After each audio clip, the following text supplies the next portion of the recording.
start with sharing a little bit how, yeah, maybe you guys start sharing how you guys know each other, because we all know each other. Okay. And then from Yeah. there, we can elaborate on our story of how we met. I Uh, think my side of the story yeah. is I was seeing multiple likes and comments to an Ioanna, which Yeah. had a very interesting name. So it had caught my attention. And I also really liked her all sports account. So, and it was funny because I was feeling like it's very similar to my aesthetics and how, I was designing my post at the time, just on a very much elevated Yeah. standards. And at some point, Aitana reached out to me because at the time they're looking for someone that would look at the more holistic way of health for the runners and the athletes in Barcelona. So we had the first Google Meet at the time, or Zoom. Yeah. Then, and we really liked each other for multiple reasons. Didn't work out. Then Aitana returned back in Peru, Mhm. and think I contacted you. No, she contacted me for something. And then eventually I said to her, I really like the aesthetics of your profile. Who's the designer? Like, could you get me in contact, with the person? She's like, actually, it's me. And so then, we started by doing like a project together, and then we ended up working like nearly a year, half a year together. Yeah, it was many, many months working together, and I was basically like doing her graphic design, her social media, reels, everything related to like the social media and like the graphic visual part of it, the visual research as well. That was so nice. It was like a year where we would call like every week, and it was when I call with you, Jasmine, and it's like kind of we work, but then we also talk about like our life. Yeah. And then it was so like Yeah, we on came to online besties talking for like 2 threads of the call, and then being like, okay, let's do some Let's do some- strategy about the social media now, like we should stop with the news Yeah. and get on work. Yeah. Yeah. But I remember like Jasmine last summer, was it? Yeah, last summer, Last right? summer. Yeah. You told me like, hey, I'm going to Greece. And I was like, I have a friend from Greece. You need to meet her. Yeah. And you were like, I don't think I'm gonna have the time. Then I told Ioanna, like, you need to like meet a friend. She's coming to Greece. And then you were like, I don't think I have the time either. So we were just like, I really want you to like to meet each other. But then what happened? Yeah. We So found each other. but Yeah. it's insane. Like I was in Spetses. I was visiting Spetses with some friends, and then we were going back to Athens because we need to catch the flight back home. So we had like what 5 hours I think in Athens. So we arrived early in the morning with a ferry. We're walking up to like this cute. Of course, I had like Google Maps, like the best brunch places or whatever, to like find a good spot that had like some good quality foods that we could get to this travel. And then one of my friends says, "Oh, I know this girl," and this girl was walking past us. And then we were like, "No, okay." We didn't give it more attention to that. Then like an hour later when we were still there, you came back and he was like, "Oh, You know, Ioanna." I'm not sure if he texted me or I was just crossing by, No. but I think he texted me, but whatever. It was just, like 1 second from my house. Yeah. This place. Yeah. Literally, I walked out of my house and I said, you know what? I'll pass by and say hello. Yeah. And then I ended up sitting with them for like 2, 3 hours Yeah. on the table. Up until we were like, let's exchange contacts. And when we eventually said our names, we realized that you had basically, because we were sitting on a table, I think we both didn't pay attention on the names. Yeah. We started analyzing things about health and this and that. I mean, we left the boys a little bit on the side, and yeah, and it was funny actually. Just before she was leaving, she was like, "You must be Aitana's friend." Yeah, yeah. But like one of the, I was like, like I had my luggage in my hand. I was like, saying bye to you, and like, you're Ioanna? No way. But it was like the accuracy of us being there at the same place at the same time. It's crazy. Oh, Yeah. yeah. And I remember I woke up to a message from Ioanna saying like, look who I Yeah. like met. Yeah, And you I took was a just like, picture of I it. woke up a random photo of the both of you, and I was just like, what on earth? Like, Yeah. how? I couldn't. Yeah. And it was actually funny because I told you until the last minute we didn't know we're talking to each other. No. Like we No. hadn't realized you were the connection. And the truth is, I was not supposed to return in Athens yet. No. So that's why I had told Ioanna, there's not going to be time to meet each other. No. Yeah. I No. came a few days. I at the end I came a few days earlier. I thought you were in Spetses because Yeah. that's what she told me. Exactly. So I didn't even think to text you. No, no, is crazy. It's a story that I still tell people because it's like, what are the odds that you meet like literally the day before I was talking to Atan and be like, yeah, no, you should really meet this woman. Like, I think you guys would get on so well. I'm like, Yeah. now I'm standing here. Like, I'm what? trying to find the photo, but I can't find it. If I find it, I'm just gonna put it like in the edit. In the edit. Nice. Yeah. Oh my god, yeah.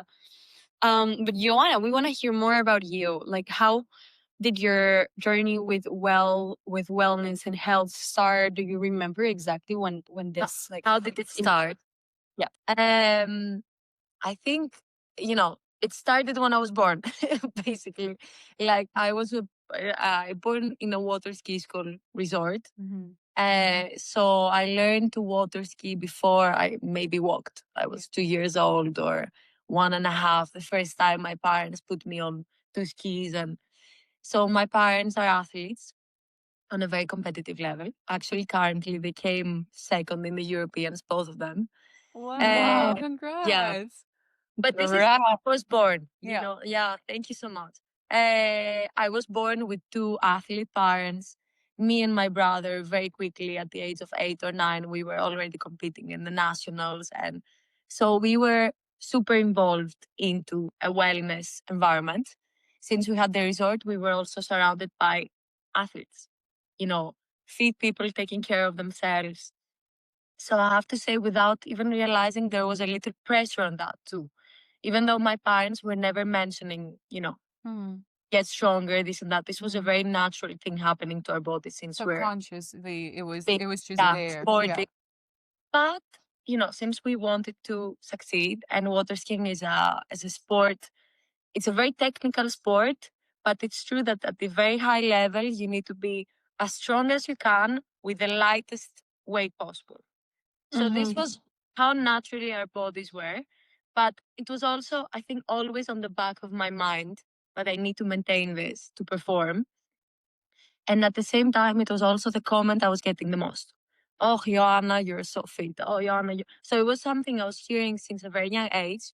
Yeah. And although I was very artistic myself, and I had so many other things that I was so passionate about, like kids and artistic stuff, like making my own jewelry or, designing and things like that. I was always prioritizing health because I felt that this is the most important thing about me. Mm. And that at some point had a crash because I had a friend who unfortunately got anorexia. And I was feeling a little bit guilty because she got anorexia because she was imitating how I was eating, and then she got obsessed. Mm. So I started going every weekend at her house, trying to help her out to go through anorexia. And I succeeded, even though she had gone through multiple doctors. I was only 15 at the time. Mm. So she had gone with, to multiple doctors, but they could not make her eat. And I found a way to persuade her to eat.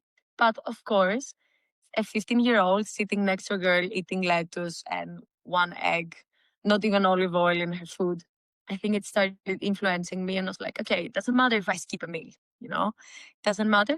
And 4 months later, I got anorexia myself. So I started losing a lot of weight to a point where everybody was super alert and you don't know what is going on. And I remember going to a treadmill at 1 o'clock at night. If I had no time to do sports, I needed to run, or actually I needed to do one cardio, one strength, and one sport every day. It was like my Oh routine. my god. Yeah, and I think that's why and I think that's why I destroyed my knees too. Like now when we separate workouts and we say one day Pilates, one day walk, for me, I had every day to do everything Yeah. in my head. Yeah. Yeah. Yeah. So that's where I started obsessing. I saw a few nutritionists, but everybody was telling me that if I start eating, I'll put back the weight. and I didn't want to. Mm-hmm. So I started reading myself. So that's when I started actually going in depth into biology, chemistry. I was also a good student at the time. So I literally ordered books from universities to be able to learn exactly how to fix my body. Mm. And it worked, but it also created an obsession around it. So, I mean, now there's a big story of then bulimia and anorexia again and orthorexia and basically whatever you can Google on or let's say ChatGPT about right now Yeah. on eating disorders. I went through losing my period, losing my sleep for 5 years. I was sleeping 3 hours. And I had 3 surgeries because of all of that. Because of the period, I had remained like blood in my tummy that they had to take out. And then I got stones in my gallbladder. I took out my gallbladder. And then I had my knee. So this was the fourth surgery. Yeah. And that's where I hit like a literal slap. Yeah. Rock bottom. I got really depressed on the last surgery. Mm-hmm. Also because the doctors hadn't found out what I had. So they were telling me that it's like I have an autoimmune disease that makes me bloated. So for a good 2-3 months, I thought that the reason I'm getting bloated is because of my head. So I got really depressed and sad, where the truth was I had 7 stones in my gallbladder. So so unfortunately, because these stones they move, so Yeah. even though I was having multiple exams, they couldn't find them. And it was crazy because I locked myself in for 3 months with suicidal thoughts, and my parents actually went through a terrible phase with me with that.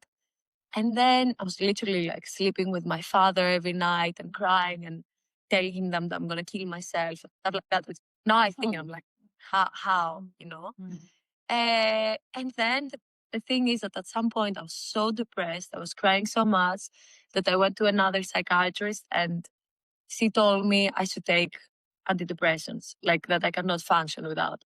I got into antidepressants, and 1.5 weeks later, I go for exams again. They realize I have stones, and 3 days later, I go into surgery. So yeah, I was very unfortunate because you cannot cut antidepressants from one day to another. Yeah. No. So I stayed on the antidepressants, and in 4 months, I put on 20 kilos. Literally, the scale went from 50 kilos at the time to 70 in 4 months. And halfway there, I cut out antidepressants. So I think I put on a lot of weight because of the antidepressants. Mm. And I put even more because I cut them out.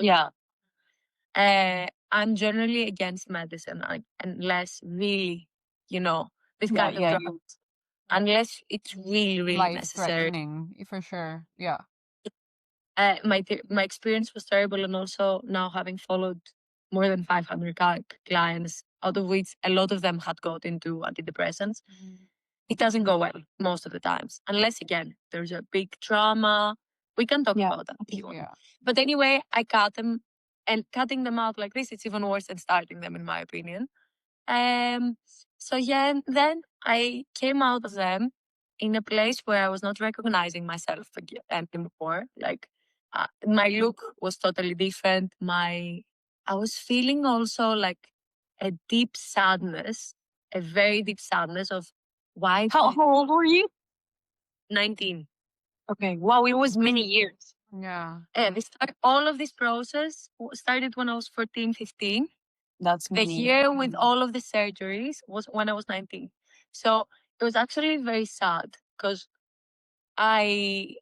from 18 to 19, I had a lot of progress, and I thought I'm actually exiting all of eating disorders situation. And I was also in university, so it was helping that I was studying those things now at the time. But the way I felt it was like my body punished me for all of these years. Yeah. So I was literally in the hospital for the whole year for 4 different things. So even though I wanted to be positive and I was seeing improvements, like my period was coming, then not coming, but it was coming at least, Yeah.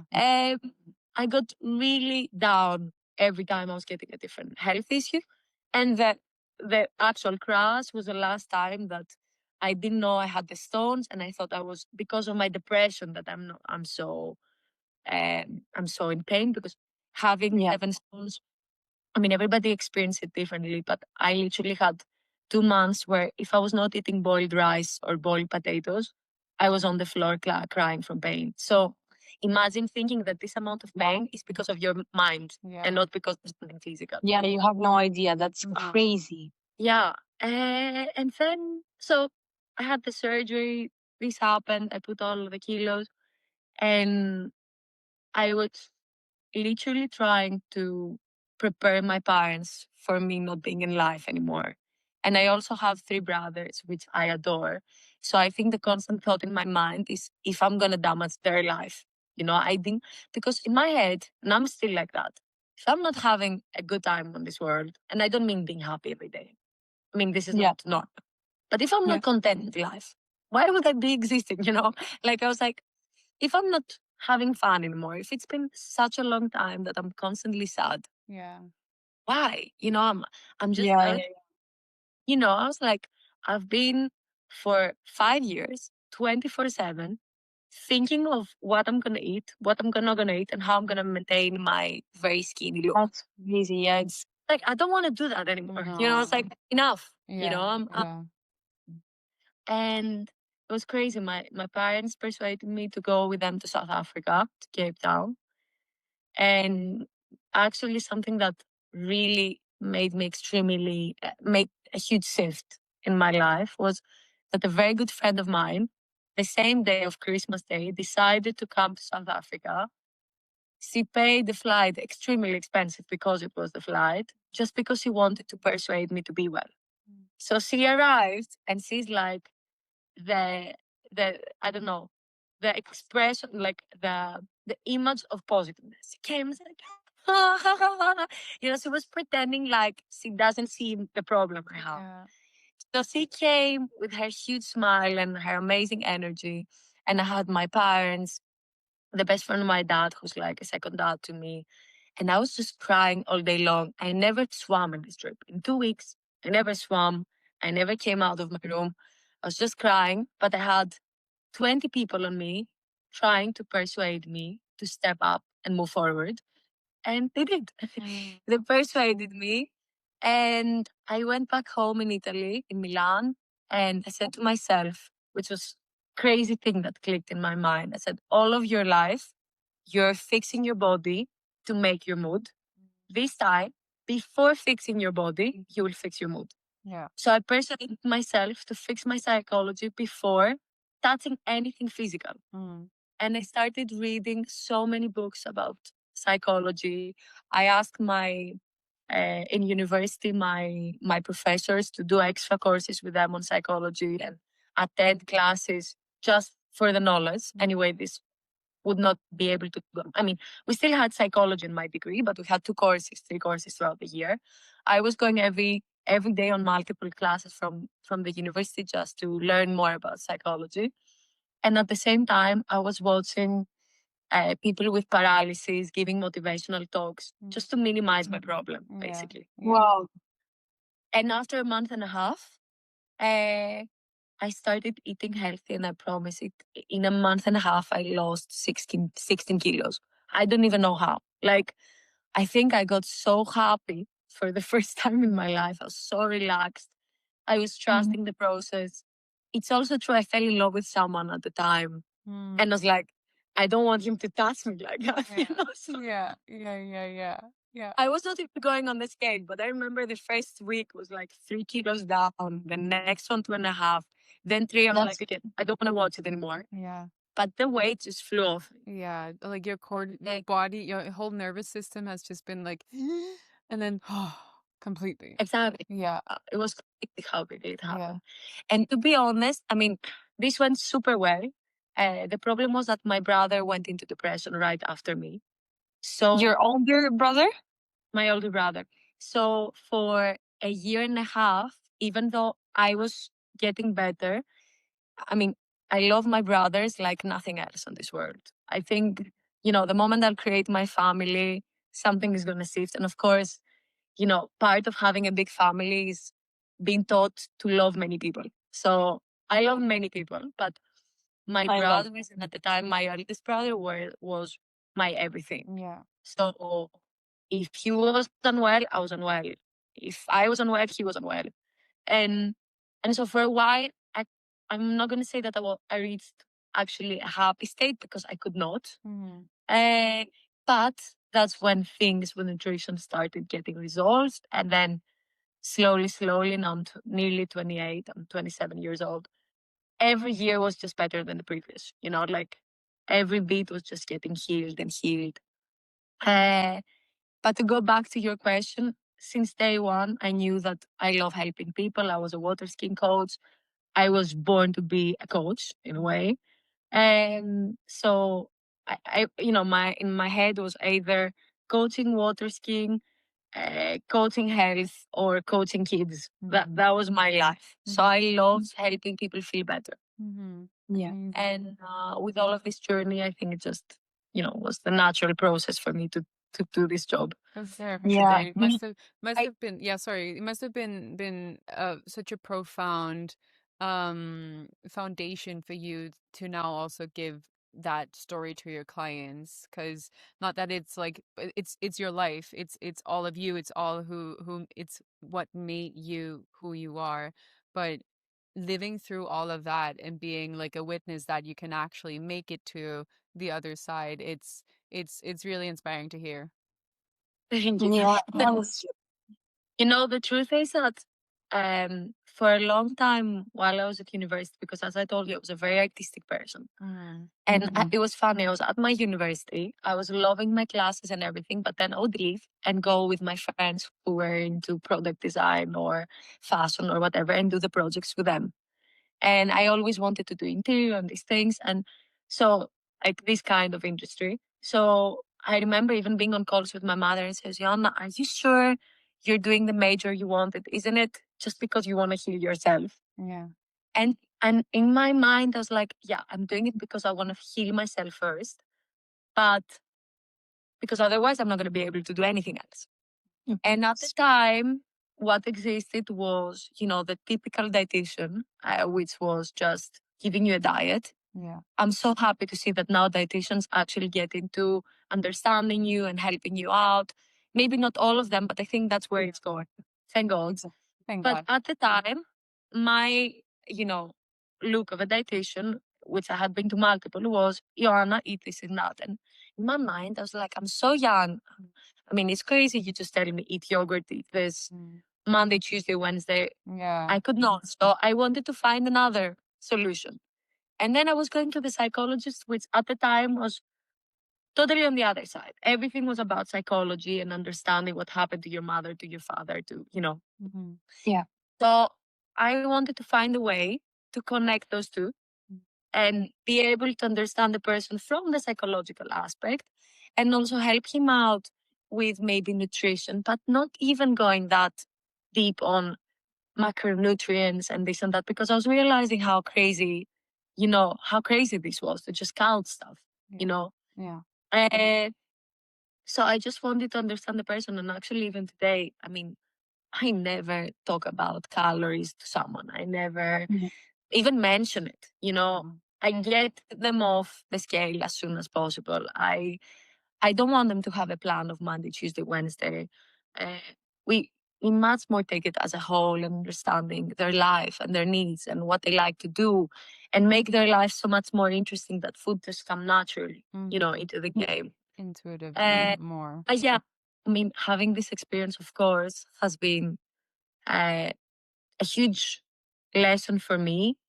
Uh, Maybe the biggest tool into my work as well, because whoever comes into working with me, I understand them in depth. Yeah.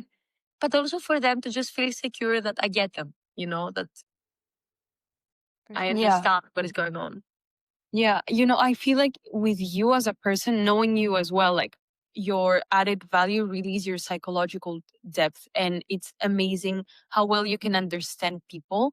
And I remember even when we had like our work meetings, you know, then we would really go into something that was going on in my life. And actually last year was kind of like a hard year for me. So the fact that you were there as a pillar in my life, and I knew that, and this is honestly, this does not happen to me with everybody, but whenever we would have a call, I might have like started the call a bit low, but then I would always end it thinking that anything was possible. And having that, and I swear honestly, and when you were telling your story, and you were saying that you were at this low point, and then you had this friend that was very like positive, and I was like, that's you, you know? And it's crazy to think, and I think that can be very inspiring for people that are at a very, very low point, thinking that there is a way out, and there's faith, and there's hope in being the person that once helped you. Like, you can also help other people, you know? How do you feel the fact that you needed so much help and now you help other people? Like, do you think that's related to your purpose? Look, I think what I learned through my journey was, I mean, I was a very independent kid. I was acting like a little adult since the age of 10. My friends were 5, 10 years older than me, at times 15, 20. So I grew up in a way of being already an adult. So I felt as a kid that I can do anything on my own. And the truth is, I could do pretty good on my own. But through my process, I realized that there's a huge power in allowing people to support you. And sometimes it's not even getting the advice, which in my case, since I'm the coach, obviously I give, that's my job, to advise people. But sometimes you just need a hug, you know, and a metaphorical way of a hug. I mean, you might call a friend having a problem, you already know the solution, but you just want her to be there for you. And I Yeah. think, or I hope, what my clients receive from me is that I'm totally there for them. And if I'm having a conversation with anyone, whether it's like a casual thing, I'm just meeting you, I always focus on you and on the problem. And because, because I have the sensitivity in a way, like I feel for people. And I felt for people even before, what happened to me. But I think when you go into such deep levels of pain and out of nowhere, Yeah. and also you feel kind of guilty because you're like, I'm one of the luckiest people on planet Earth. I have an incredible family. I wish people could grow in the way I grew. I grew up in nature. I was doing sports. I had so deep connection with my friends. I was pretty good in everything I was trying to do, and I succeeded in my life. So I was like, I was even feeling super guilty. I'm like, Ioanna, how can you allow yourself to be so sad? Like, what's the problem? Like Yeah, you yeah, sleep flying of happiness, yeah, or like yeah, what's going on with you? yeah, So I think that when I realized that, whatever you have, if you don't have people, like if you don't allow people to support you and be next to you, you have nothing. Mm. And at the same time, you can have nothing, but have a good friend or a person in your life that gives you help, and you forget everything. yeah. So I basically, because I could not find at the time the support through professionals, I I was basically teaching my dad and my brother, and I mean also my mother with hugs and everyone, and but basically these two people, I was teaching them how to take care of me. So this is the science. Now you take care of me and hug me and call me twice a day, and Wow. yeah. So we were doing this game. Yeah, yeah, yeah. Well, But that's Never amazing more that you also, intelligent. yeah, and that you also created coaches, like supporters around you because you That's needed that. crazy. Like being able to even see Yeah, that but and I be like, have to hey, also say that I'm also very lucky because my all the men in my family, plus my mother, but not just because I mentioned my father and my brother, are very, very smart and extremely sensitive, which is a great combination. It was exactly what I needed. Mhm. So even though maybe my eldest brother, didn't have the knowledge at certain things, he's so smart and logical. And at the same time, he knew me so well. So he knew exactly what to say to me to make me feel better. And even today, if I'm not well, one of my first calls is going to be one of my three brothers, because I know that they will tell me one word that will make me feel great, or just the fact that I will hear them loving me so much, Mm. it's just enough for me to feel better. Yeah. You know? I love that. So I try to recreate that to the people I follow. So I wanted them to feel, even if we're like 3 months together, I want you to feel I'm here for you, I love you, I care for you, and that's how it is. I was thinking, something that obviously it's going on in the world right now, it's AI, and when I speak to many people about health and maybe nutrition, wellness, physical training, stuff like that, they're like, yeah, ChatGPT just did my program, or like I need to eat. I already know what to eat because ChatGPT has done my weekly diet, that type of stuff. And you're mentioning the fact, and I remember when we started working, you were always mentioning, I don't tell people what to eat. I teach them how to eat. And then I go with them, in this journey of finding your way and learning about nutrition in general. How I'll add one thing to what you're saying. Yeah. It's not even how to eat. It's how to fix all of the surrounding so that you can do the natural process of eating. I mean, we are born to feed ourselves, to sleep, to move. I think because there's so much information, you jump from being a kid, carefree, just eating what you have, eating as much as you need, and then going on with it your day, and actually all day long thinking how you will play, how you'll run, how are you going to see your friends, how are you going to do this, to then just stopping so that you can feed yourself. Yeah. So we jump from that to then knowing, oh, it should be that amount, and it should be like this, and it should be like that. So what I basically do, I help you relax all of the way around so that you can go back to that. Yeah. That's the idea. Yeah. And of course, you have individuals that come from a very unhealthy state, but and then you need also nutritionally to give them a basis, Yeah. Yeah. But most people with the amount of information are not there, Most people are not that unhealthy that you should focus so much on nutritional stuff. Most of them, it's here. It's 100%. here and here. Sure. It's much more deep the reason they're not being able to feed themselves naturally and relaxed. Yeah. So what I do, and that's why the first call is all about you. You're like, what do you like to do? Like I ask them the sports, the hobbies. When do they go to work? How's the relationship with the people, the friends there? Because so many times you just fix their surrounding and then food naturally Comes just along. flows. Yeah. What areas, is there any specific areas that is reoccurring, as a reoccurring area of people's lives that is in, let's say, like a distressed state, and that's like the catalyst for them to contact you? You mean what is the main reason they come to me in the first place? Yeah, like what is there a specific area that they like most of them have in Yeah, like common? relationships Yeah, or like work. yeah, Or yeah. Look, the truth is that most people, when they contact you, is I want to lose weight.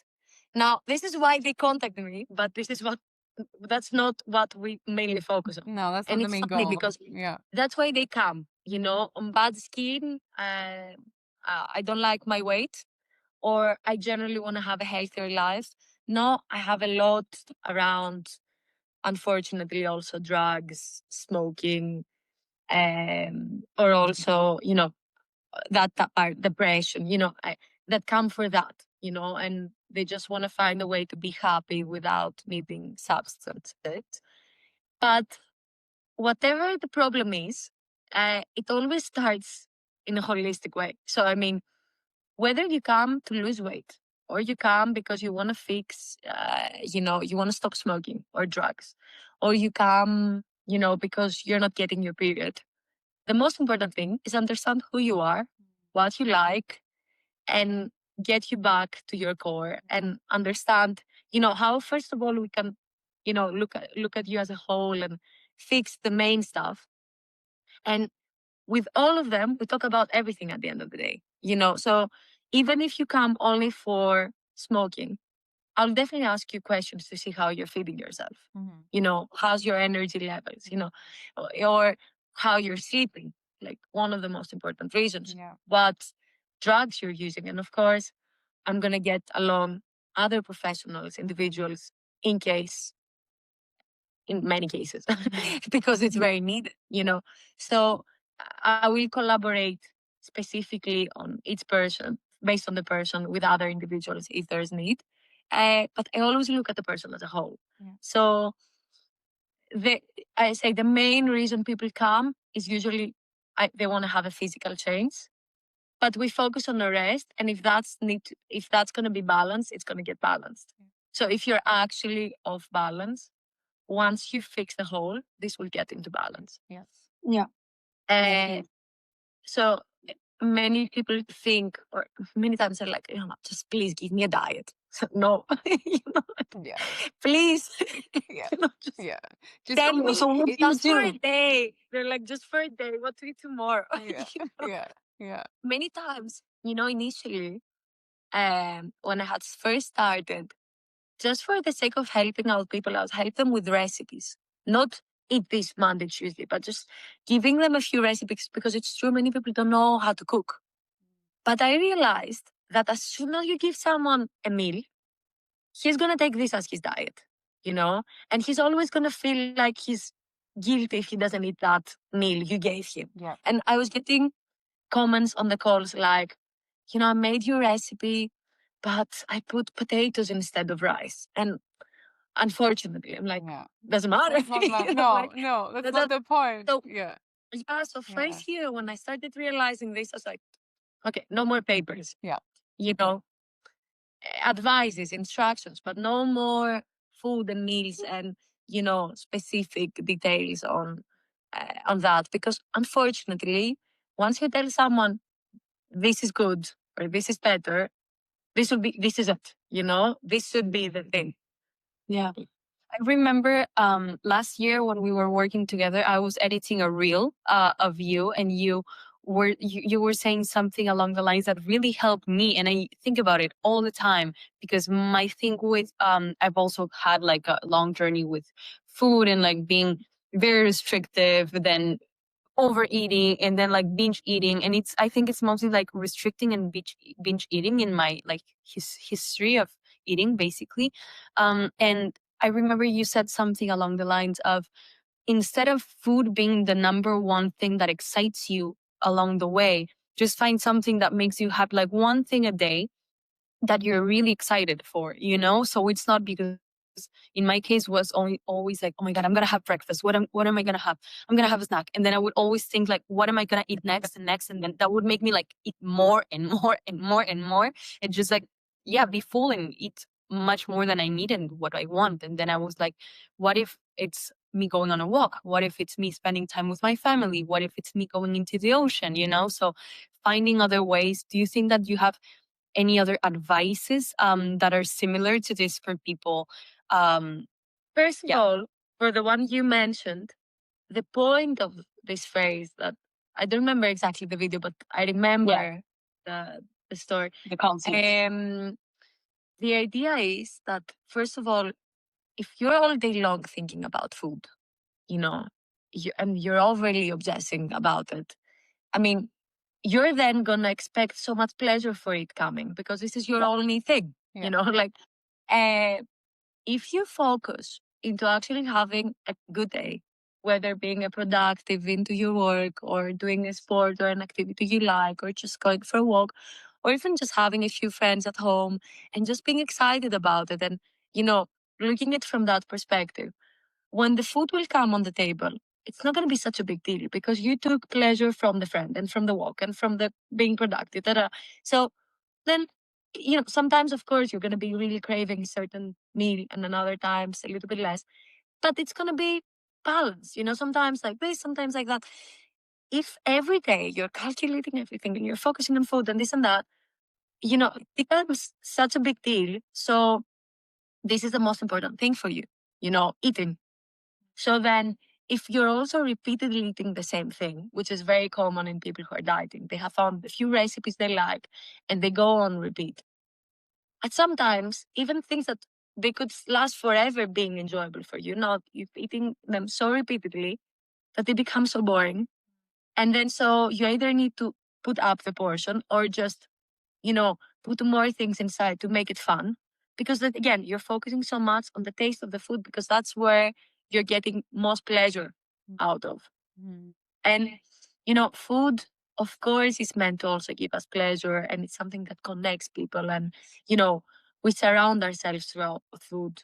And actually, our first emotion ever, which is love, came from being fed from our mother. So it's so natural we are connected emotionally to food. But there is an extent to that. I mean, we're so much more than what we eat.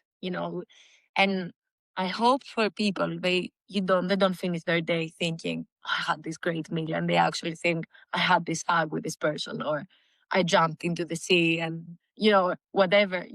I hope that the best thing that happened in your day was something else rather than a delicious food you ate. So this is Sorry. something that really clicks with people. Yeah. When um, this is why it works for you as well. Probably because you were obsessing so much about food. You were not, maybe you were even doing the fun stuff, but you were not being there, when you were doing them. Because you were thinking what you're going to do after, what you're going to eat after your walk, how you're going to feed your post workout meal or whatever.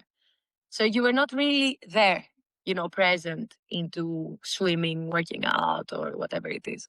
Are there any are there any um specific like things that you can do as an at-home listener to kind of get that connection more to being in that present and not keep continuing feeding that pattern?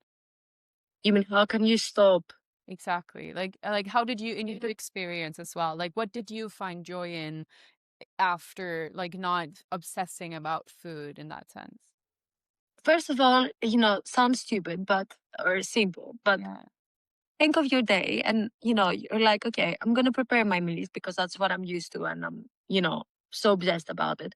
But okay, can I think what I'm going to do today that is going to make my day fun? Just think.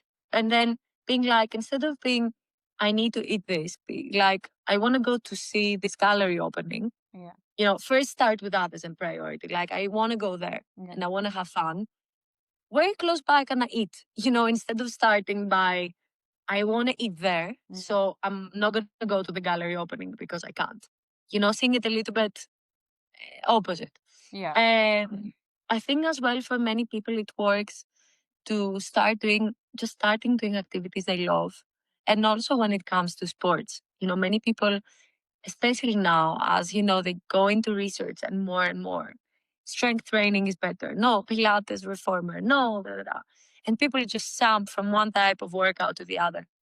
Do what you like the most. Just do what you like. Your body needs to be moved in whatever form. Yeah. And many times they ask, what's my routine? I don't have a routine.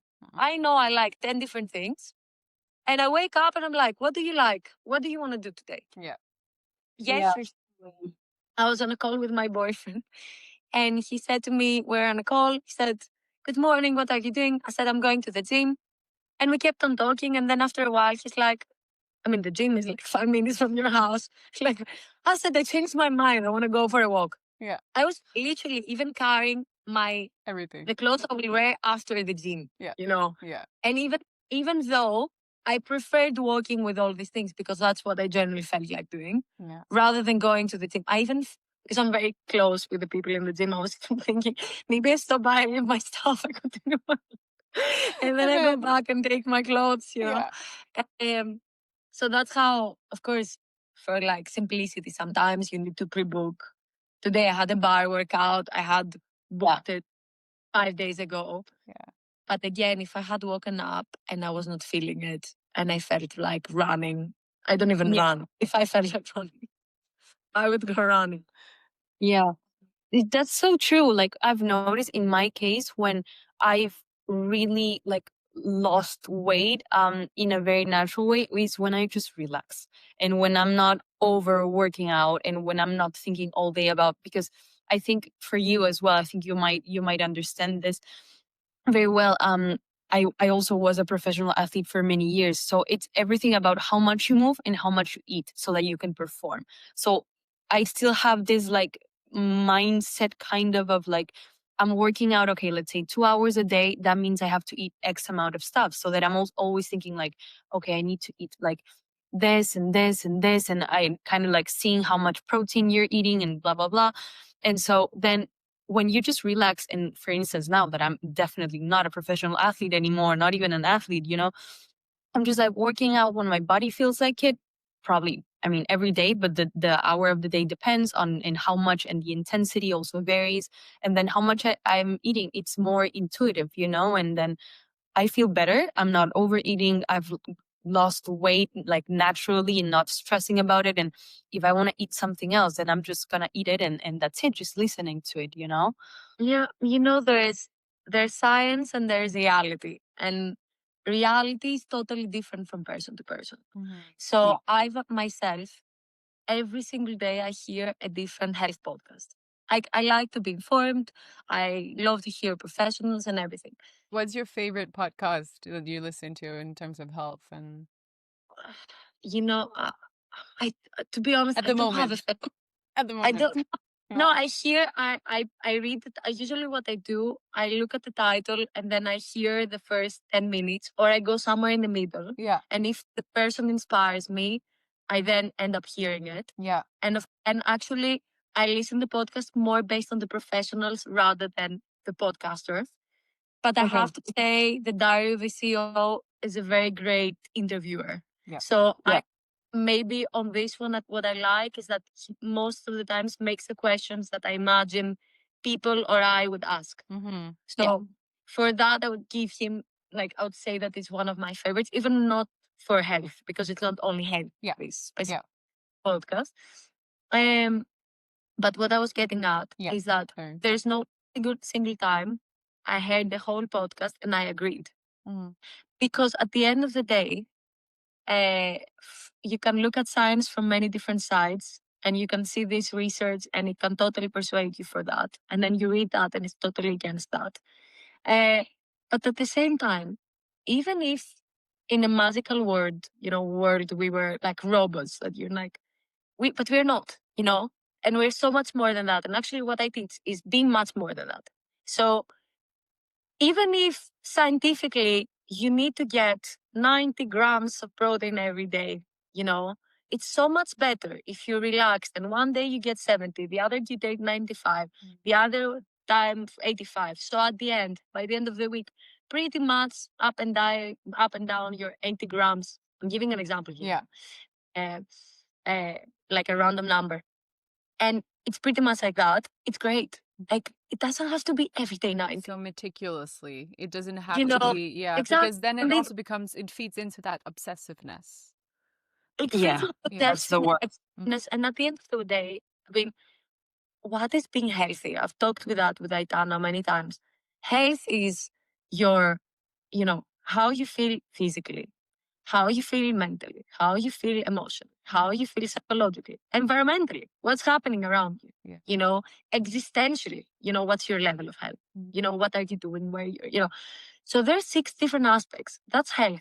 So even if physically you look extremely fit and you're doing everything great, if that makes you being obsessive, so means your emotional is down, your relationship, it affects your relationships with the world. So relationship wise, it's down.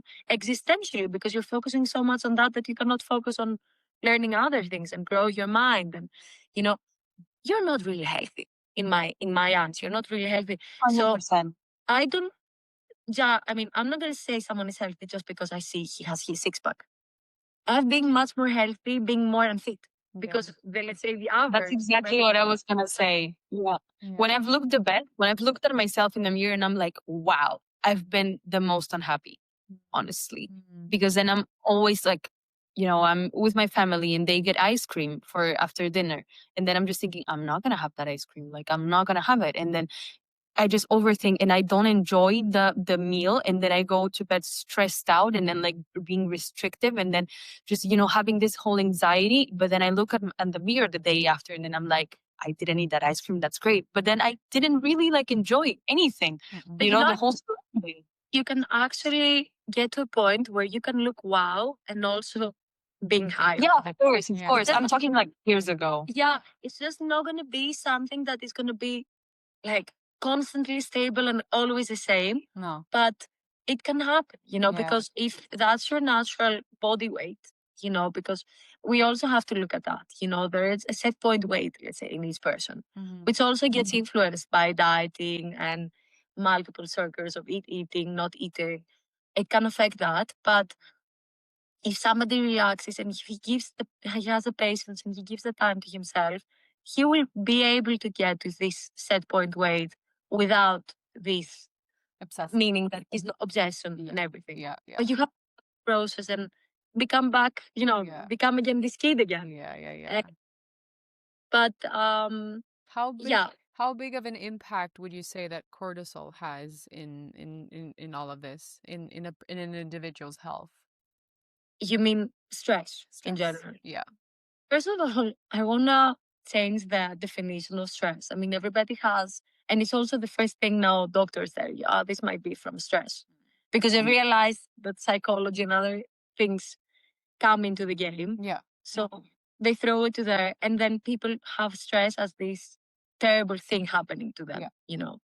Stress is a positive thing.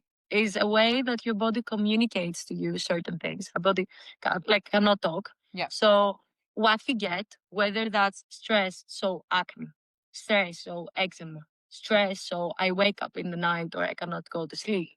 All of those things that sound really negative are actually a very smart way your body has to communicate to you something. I don't like this, or I don't like this in that big amount. Because sometimes it's not that I don't like it at all. I just don't want it that often or that much. Exactly. So if somebody sees stress as, okay, my body's trying to tell me something, I'm not getting my period, or I'm not being consistent, which is natural for a woman after a certain age. Yeah. Okay, something my body wants to tell me, or like I wake up in the night, instead of taking a melatonin pill or, I don't know, 2 tablets of magnesium. Magnesium can be helpful for certain things, but I mean, instead of directly saying, okay, I don't know, I need a fix in that sense. Like I need to take initially some jumping to like a fix instead, like then trying to like fix. yeah. Yeah, it's not a fix, it's a No. cover. Yeah. Instead of doing that, instead of trying to numb the problem, just try to understand, okay, why? I mean, my body should work naturally, and a natural process of my life should be sleeping. Am I maybe not dimming the lights early enough? And I have so many lights. Am I maybe on my phone for such a long time? Yeah. Am I maybe watching or following so many accounts on Instagram that put me so much on pressure, like make me feel like not enough? Have I not focused attention on passing time with friends and doing something that generally just gives me pleasure and makes me feel myself? So when somebody tells me I'm so stressed, and maybe, Ioanna, if I didn't have stress, I would eat perfectly, or I would be great, or I'd be performing. I'm not like, okay, let's do something about the stress. I mean, let's look what in your life causes you stress. Yeah. Let's look on where you lost, where are you not focusing attention, maybe where you are overly focusing attention. And I don't see stress as a negative thing. I mean, stress is the reason why I finished university. It's like stress is also A good thing in that it's sense. so important for me that makes me focus. So I have a small note in regards to the cortisol thing, because at the moment what I've been experiencing and going through, just to share that, is that I've had exactly that experience of having what I think is a balanced day to day, but then I had some tests done to see exactly my cortisol levels, and they're actually super high. So at the moment, I am exactly doing that as you're like what you're saying, taking up to revision. Like, what is it during my day that I need to implement? Sometimes it's not what you do. Yeah. You might not need to change anything from your life in No. the terms of activity and etc. But might be the way you are thinking while you're doing the things. Yeah. Yeah. So it's a different thing I'm sitting and eating, and it's a different thing I'm like thinking about it and what I did yesterday and it's a different thing I'm going for a walk and I relax, maybe I listen to something totally different, and it's a different thing if I'm doing that and at the same time I'm also overly thinking or stressing about something else. Yeah. So many times it's also the way you choose to experience a certain thing rather than cutting out high cortisol stuff. For sure. Okay. And also, I would tell you to take these texts with caution, because at the end of the day, the most important thing is what you feel, Yeah. you know, Yeah. how you experience life. No offense to anything medical, or I love science myself, but I think the most important thing is to see how you experience life, you know, and do you also see that reflecting to yourself? So Yeah. are you sleeping well? Do you wake up rested? I mean, nobody wakes up rested every single day, but do you feel rested? Do you feel energetic? Do you Yeah. feel content with life? You know? Yeah, for sure. So it's more important how you experience life. Yeah. Yeah. And You- yeah, for me it's been a long way of trying exactly that, of not letting numbers guide me, but intuitively feel, okay, do I feel good, or do I don't feel good? Does this feel beneficial, or does it not feel beneficial? But there were several, like, experiencing my period and irregularities in my period then led me to a point where, okay, like, there's something in my, like, my root foundation that I need to address here. And then, like, now understanding, okay, like, I was like, it's more of a an affirmation, right? These kinds of tests, I think they, like, it's useful because it's an affirmation of you feeling a certain way, and then now you can see that, oh, there's actually a reason for me feeling that. But I would say actually take it the other way in Okay. general in life. Like, instead of, you know, for example, I had a client yesterday and she said to me, Ioanna, I mean, we just started. Yesterday was the first call. And she said to me, you know, the most important thing for me is to generally feel healthy, energetic, etc. But if that will also help my sleep, would be amazing. And just before that, she had told me that she sleeps 8 hours per day. So I said to her, I mean, you told me you sleep quite a good amount of hours, you know. Said to me, yeah, but I look at my watch and it says I never enter deep sleep. Mm. And I said to her, from tomorrow, you will wake up, you will give yourself an hour, you will eat your breakfast, you will drink your coffee, etc. And I mean, maybe not your coffee, but That's what I was gonna say. Yeah. no, but I was gonna say, Yeah. ask yourself how you feel. Yeah. You know, Yeah. like, just go normal in your routine and ask yourself how I feel. Yeah. Do I feel I sleep well? Yeah. Do I feel, I feel well? And then after 2 hours, look at your watch and just check if it actually aligns with how you're feeling. Mm. Because at the end of the day, you're not entering deep sleep, but you're happy and energetic. That's great. But if you're gonna look at a number, it says to you that whatever, that you're X kilos, or that you haven't slept well, this will affect how you feel about it. Yeah. You will feel that there's a problem, 100%. Yeah, I mean, you're gonna for sure, it detaches us from our bodies. Those kinds of like, I mean, they might be beneficial, but at least in my experience, what I experience, like, if I put on a Garmin, and I, like, my dad is always like, he's a gadget man, so he's like, he has all kinds of gadgets, right? He's like, you should try this one, you should try this one. I'm like, okay, yeah. Such a dad thing. But, like, then it was like, oh, try this Garmin and try to see how your sleep is when you, yeah, like, all those markers, biomarkers. And I get more stressed. I'm like, now I can't sleep. Cause, like, I feel like I also need to perform, which is then another layer. I feel like I need to perform a certain way because now it's being tracked on me how I need to sleep in a way. You know also what it is. At the end of the day, I mean, it's super important to prioritize things that are important for you. And since sleep is an important foundation for the rest of our day, I mean, generally speaking, I'll tell someone, you know what, give attention to that. Yeah. I mean, don't stupidly stay on your phone. Do it in the morning. You know, like, you don't need to do it right now. Okay. But as well, like, sometimes people overly obsess also with sleeping. Even if you sleep so badly, if you're in, you can still perform, you can still go to work, you can still do things. You're not gonna die. You can go through the day. Yeah. So the more you obsess about the fact you didn't sleep that well, or you didn't get all these hours, and your watch didn't say you wanted the deep sleep, you just, on top of being physically tired, you add a layer of a psychological dissatisfaction. You know what I mean? So it's totally wrong. And I always say that, especially to girls, as an example. I say, if you go on a party, you sleep 3 hours, but not night, you met a hot guy, you liked, flirted, maybe you even gave a kiss. You go back home, you're so hyper, you didn't Yeah. sleep. Do you feel tired the next day? Because I never felt tired after a day like that. You're like high as a kite. You're like, woo! Yeah. Like, you don't need that much sleep. Yeah. You need a good state.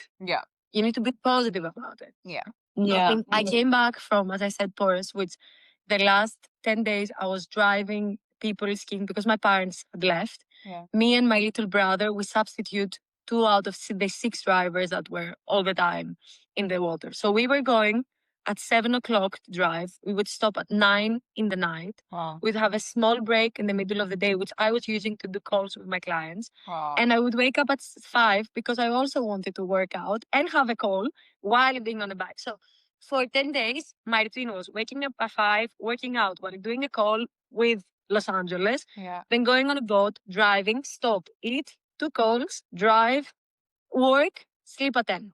And I did that for like 10 days. And I came back exhausted, Yeah. but happy. Yeah. Like Yeah. happy exhausted. So Yeah. yesterday I was talking on a call and I fall asleep talking, but doesn't matter. No. I went to Yeah. work out today and I was feeling I could carry much less weights while doing the workout. When I came back, I was like, "Ugh, I need to eat." I made this stop while I was going up the hill. I mean, I was feeling like I'm getting into middle age or like later age.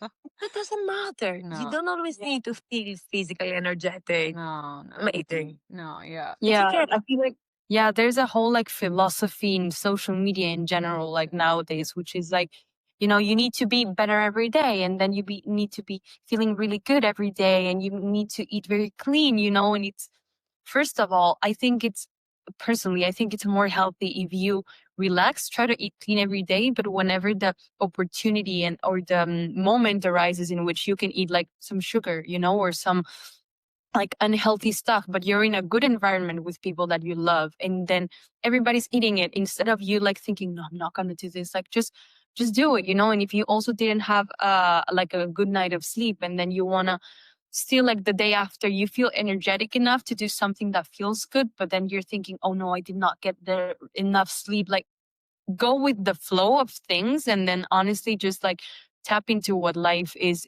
giving you, and not just plan so much. I think there are 2 important things to comment on what you're saying while ahead. The first thing, just to mention, that it's better if, even for you girls, you don't think of good, bad, healthy, and unhealthy foods. Okay? And why I'm saying that? First of all, like, let's say individual eats in a certain way. If you add to that once every 10 days McDonald's, which maybe it's the worst quality of food. I mean, maybe there's something worse outside. You're not going to be less unhealthy than if you haven't eaten it. So it's all also about how often you do something, how much of it you eat Yeah. as well, and also in what psychological state that puts you. Because to be honest, if with eating McDonald's every now and then, you're a happy human being, you're healthier than pushing yourself than ever having it. Okay? Because as I said, health is many things. It's not just macronutrients. Okay? And the way your body will retrieve even something healthy, if it's in an obsessive way, it's going to be much worse. So there is no need to think of food as unhealthy or healthy. At the end of the day, if you allow someone to eat everything and he's free, he's going to want a little bit of everything. And people just naturally also crave, they don't believe it until it happens to them. They actually crave things that after eating them will make them feel great. Yeah. Because for me, if I tell you that I like fish, it's a combination between I like the taste, I like how I feel while I'm eating it, but I also love how I feel after a bit. Yeah. Yeah. Yeah. And maybe crave less to eat McDonald's or whatever similar.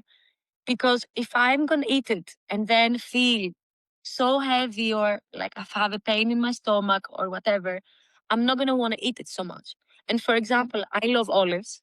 And up until last year, I was eating olives every day. And I could not understand why I was waking up with so puffy eyes and I was putting creams and I was trying to address it. And I hadn't realized I had become tolerant to black olives. So I I stopped eating olives Mm. and I stopped having pain in my stomach and my face.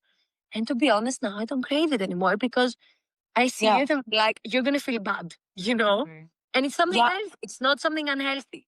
Yeah, I had the same thing with gluten because I became intolerant like during the pandemic randomly.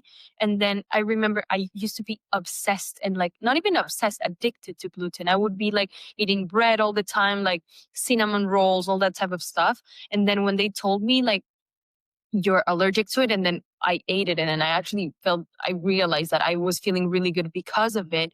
Whenever I would see like a huge cake that looked amazing, then I would be like, I don't want it because it's gonna make me feel so bad that it's not even attractive to me anymore. Yeah. Like it's not a food for me. It's like a thing that I cannot eat it. I don't want it. Like my body just Yeah, rejects your it. body learns yourself. You just need to allow space for your body to actually learn it. And then again, you will have a day where you're like, you know what? I'm gonna try I it. don't get feeling bloated because I feel like it. Yeah. You know? Yeah. Like, you know, I, for example, have a problem with cow products. Like, I really, it's so funny. Until you see me, you won't believe it. But literally, my eyelid goes above my eye after a Oh my couple. god, yeah. So, you know, I mean, I thank God I'm fine with most cow products or with goat products or cow products which have been very aged. So Yeah. let's say very good aged parmesan. Parmesan. I'm Yeah. fine with it. Mm-hmm. But sometimes it's so much in the Greek culture. Restaurants usually are made like the dairy part is from cow. So I'll eat it. I'll be a little bit bloated. We will even mention it with my boyfriend or with my friends, whoever is around. I laugh about it. I might have a few pimples. It's fine. Yeah. But on a general basis, maybe I don't crave it or I don't buy it as much as home because I don't feel like, having that constantly around. Also, I wanted to ask you, do you enjoy cooking? I love cooking and I think I'm pretty good at it as well. Part of dieting so much when I was young, it really made me so creative because, you had to cook with nothing basically. Yeah. So when I allowed myself to introduce more nutrients as well, and right now everything, it became also good. Yeah. But I also pass my phases, where like I have phases where I have more time and I cook all 3 meals throughout the day. Yeah. There are other times I'm gonna cook my breakfast and my dinner, but I'm gonna take lunch from outside or the opposite. Yeah. That's because as well, food is part of meeting people so many times. Obviously, you will eat with someone else. You might order, go to a restaurant. Mm-hmm. But something that I personally try not to do so much, but I'm so much like this. I think it's a family thing as well.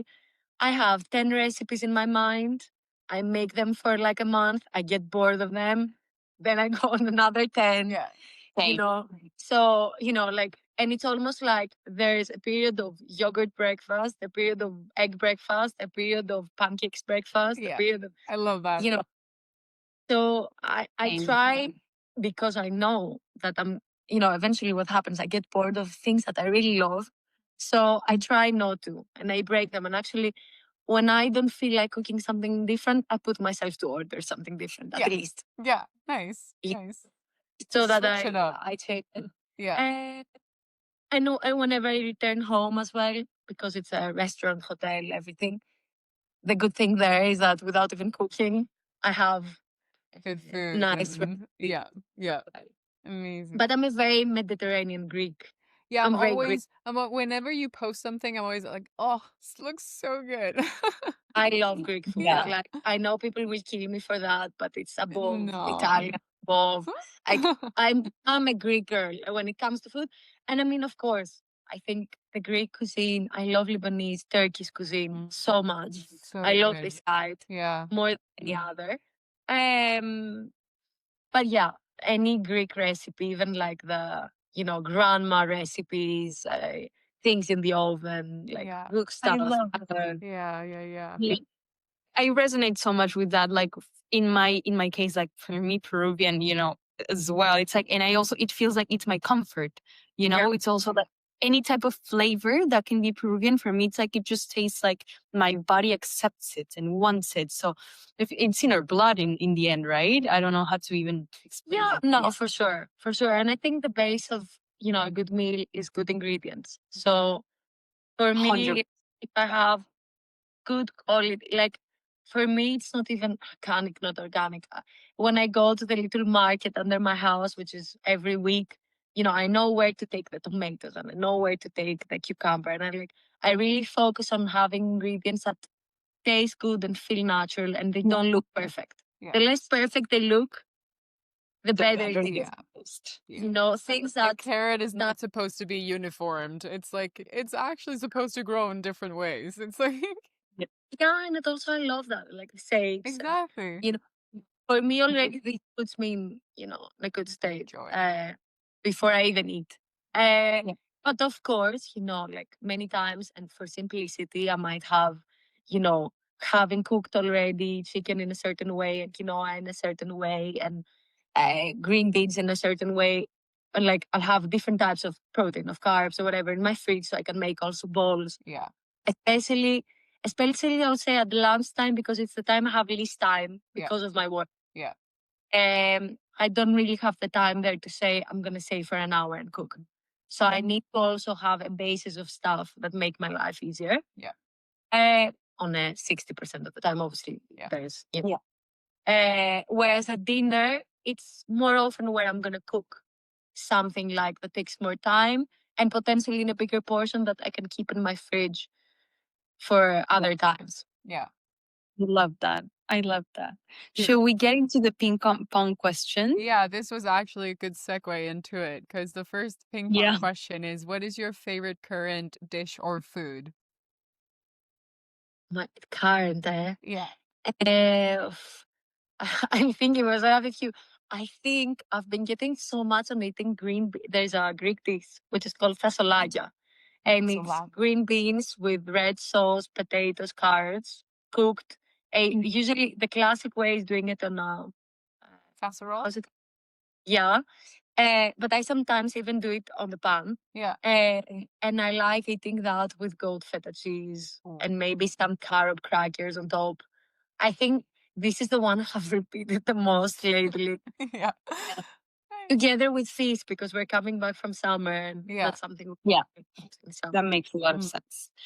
You said that you're a very artistic and creative person. How do you, like, in terms of music, do you have a favorite album of artists that resonates with your work and that you like use throughout your day? I think what resonates with me the most is disco, but I love house music as well. So whatever combines a good beat with disco sounds or something a little bit playful and sexy. Or even like Japanese sounds, almost like video game sounds at the back of a truck. Or African sounds at times. Yeah. I love. We need a playlist. Please send a playlist. That sounds great. I don't like reggaeton. I don't like I don't like. I don't like whatever makes me feel vulgar. I like just sexy and sensual. Sexy or funky. Yeah. Sexy and funky. Yeah. I love funky. Yeah. Amazing. All right. And a nutrition myth that you wish that people would unlearn. There's so many. Top of mind. Okay, which one can we choose? I mean, people know this one though. I was thinking that there is no, as much as they try to find a magical diet, calling it keto, it will never work. Never. Because as I said, it can work scientifically, it's not going to be the reality. Yeah. That's the thing, I love that. Because everybody has a different reality. You have to always address person. I mean, this is definitely, I'm waiting for this moment where people are not going to be scared of carbs as well. Yeah. In general. Yeah. Like, I think this is going to be a big thing. Yeah. Yeah. And also, just, the more natural deposit, the better. Like, no need to find this magic supplement, maybe this, supplements, the power of supplements. Of course, they can supplement your life, but you shouldn't think, okay, I heard creatine is a great, supplement. So I should take it. It should be, I'm feeling something that makes me think maybe creatine. Yeah. Yeah. Okay.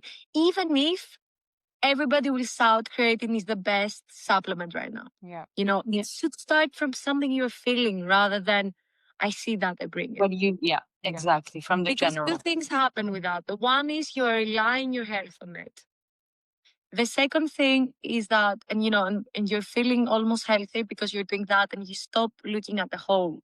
I always say to people like, I'm not gonna pay attention to a tree. I'm gonna pay attention to the forest. Yeah. You know, like, and the forest is a movement that I love. Yeah. Friends that make me feel good. You know, good, deep friends. You know, doing a job or something that I'm passionate about, or at least that makes me good about myself. You know, having one highlight a day, something that makes you happy. Could be painting, could be making a playlist. You know, could be, I don't know, hugging a pet, whatever. Just something that is off nutrition, off, you know. Yeah. And then, okay, retinol will pimp out your pimple, you know, or like, I don't know, these supplement, these are extras. You know, people pay attention to the extras and they forget the base, the foundation of health. Yeah. Yeah. I love that, everything that you said, and I resonate a lot with that. What is a book or article that you would recommend to people interested in nutrition or health, wellness? That's a very difficult one. And you know why this one is a difficult one? Because it's the one, I will go back to what I was saying before with the podcast, that there's no, in the same way that there's no single podcast that you know, many times my clients tell me, can you say me one of the podcasts? And I'm very difficult at, like, I find myself in a difficult place to do that because I know they will not hear it in the same way I'm hearing it. Yeah. And the same is with books. When I read nutritional books, I read them to get more science in, more information, but I never totally agree. And I know how people, especially new in the era, will see that as their Bible. Yeah. So it's difficult to look at that. And I think the more you look outside, the less you look inside. You know, like the best book article you can read is starting listening to yourself. You know, what do I like? How do I feel after? You know, make your own book. Beautiful. Write your symptoms. I love it. Beautiful. Yeah, I love You it. know, Love it. I mean, too much. And I tell you, for me, books are incredible because I follow clients, so I get more information.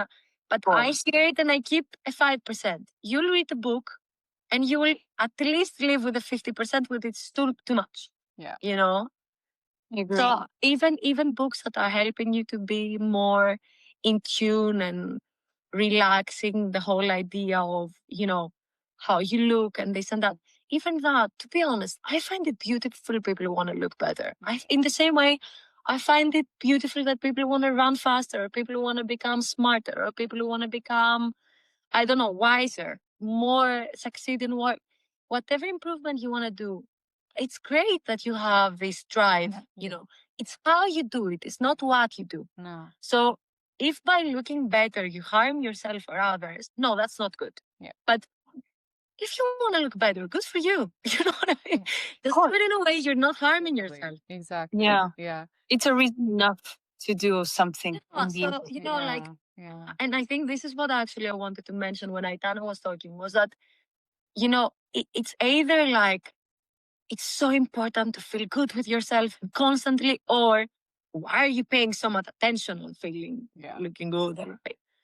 Why can we not go somewhere in the middle? Yeah. Why do we either need to have, you know, extra skinny models, or like, you know, big size models? And why can we not also have just Normal. Yeah. normal people putting clothes? Yeah. You know, and so then people can also see how actually clothes fit on them. Yeah. Because if you're either taking, and you know, some people are naturally very thin, some people are naturally having a little bit more weight, and some people are naturally more in the middle. You don't need to put them on the extremities. You can tell them, you know, everything, you know, this is the cloth, you know, that looks good, you know, giving you 2-3 different sizes. Yeah. See what your clothes are at, so you can a little bit imagine yourself in it. Yeah. And then if you want to change your size, it's your thing. It's not because you have the top model That does exactly. Yeah. Yeah. All right. And then your ideal way of recharging. My ideal way of recharging. One activity or one thing that you like, oof, this is at the also like your current. Okay, it depends. Okay, so if I'm emotionally down, my first is a hug. Like emotionally down would be definitely hug from someone I love. Number one, distress activity. To feel secure and loved, 100%. Second one, if I'm at home, definitely water skiing. Water skiing solves everything. Yeah. And I was born to, you're sad, Yeah. ski. You're sick, ski. You're like angry, ski. And it's true, guys. Like, honestly, if you don't want to get hooked, don't try it. But if you try it, you get hooked because you exit after 10 minutes of water skiing with a smile like Oh, that. I can't. Yeah, I'm gonna need to go to Greece and try. Like water skiing. And if I'm very stressed, like anxiety, walk, definitely. Long walk. Yeah. My best. If I'm out dancing, you know, like, Amazing. or just putting music at home and dancing. Dance. Amazing.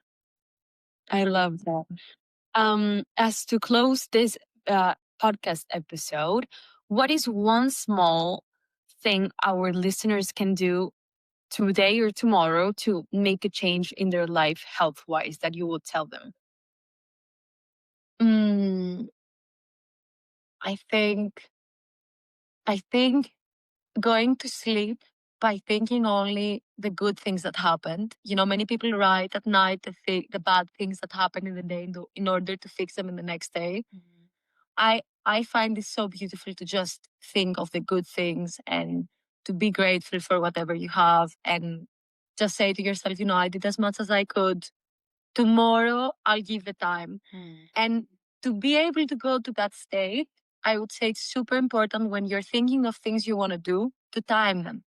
So don't just say tomorrow I need to go there and there. That just write at what time you're gonna do it. So you can go psychologically calm and sleep.